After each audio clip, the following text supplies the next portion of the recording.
ಶಿವಪ್ಪ, ನೀನ್ ಮಾತ್ರ ಯಾವಾಗ್ಲೂ ಪಾರ್ವತಿ ಜೊತೆಯಾಗೆ ಇರ್ತೀಯಲ್ಲ. ನನ್ಗೂ ನನ್ನ ಗಂಡ ಎಲ್ಲನಂತೆ ಹೇಳು. ನನ್ಗೂ ನೋಡಿದ್ ನೆನಪೇ ಇಲ್ಲ. ನೀನನ್ನ ಯಾವಾಗ ತೋರಿಯೇ?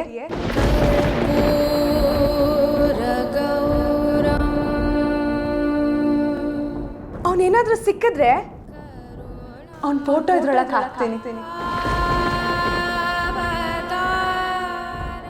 ಆದ್ರೆ ಅವನ್ ಯಾವಾಗ ಸಿಗ್ತಾನೆ?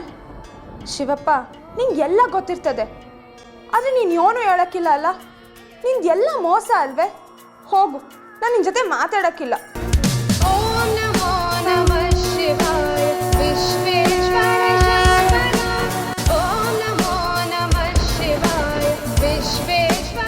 ನೀನು ಎಲ್ಲಿದ್ಯಾ, ಹೆಂಗಿದ್ಯಾ ನಂಗೆ ಒಂದು ಗೊತ್ತಿಲ್ಲ.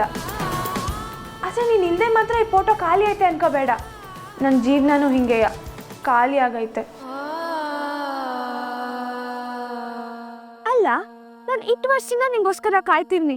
ನೀನು ಒಂದಿನೂ ನನ್ನ ತಗೊಂಡು ಬಂದು ಮಾತಾಡ್ಸೋಕಿಲ್ಲ ಅಲ್ಲ?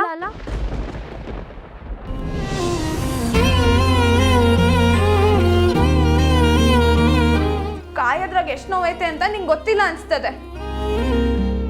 ಪ್ರತಿದಿನ ಈ ಫೋಟೋ ನೋಡಿದಾಗ್ಲೂ ನೀನು ಯಾವಾಗ ಬಂದೀಯಾ ಅಂತ ನನ್ನ ಮನ್ಸು ಒಳ್ಳೊಳಗಡೆ ಎಷ್ಟು ನೊಂದ್ಕತಿದೆ ಅಂತ ನಾನು ಯಾರಿಗೆ ಹೇಳೋಣ ಹೇಳು? ನೀನು ನನ್ನ ಮದುವೆ ಆದಾಗ ನಂಗೆ ಬುದ್ಧಿ ಇರಲಿಲ್ಲ, ಆದರೆ ಈಗ ನೀನು ನನಗೆ ಬೇಕು ಅನ್ನೋ ಹೊತ್ತಿಗೆ ನೀನೇ ನನ್ನ ಜೊತೆಯಾಗಿಲ್ಲ.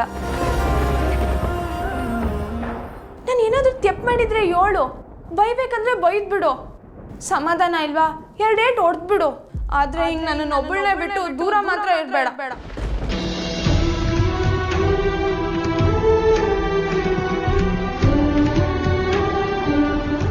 ತಡಿ, ಶಿವಪ್ಪಂಗೆ ಹೇಳ್ತೀನಿ.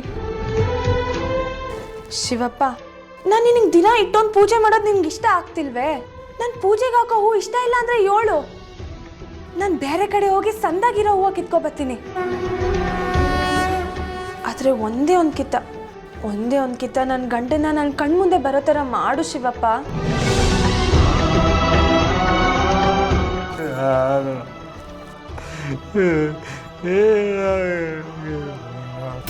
ಏನಪ್ಪಯ್ಯ, ದೇವ್ರತವ ಏನಾದರೂ ಕೇಳ್ಕೊ, ಇದೊಂದು ಬ್ಯಾಡ ಬಿಟ್ಬಿಡು ಅಂತಿದ್ಯಾ?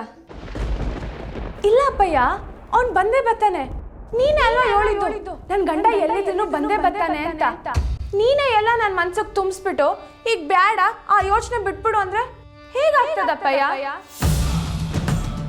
ಇಲ್ಲ ಅಪ್ಪಯ್ಯ, ಅವ್ನು ಬಂದೇ ಬರ್ತಾನೆ. ನನ್ನ ಗಂಡ ಬಂದೇ ಬರ್ತಾನೆ.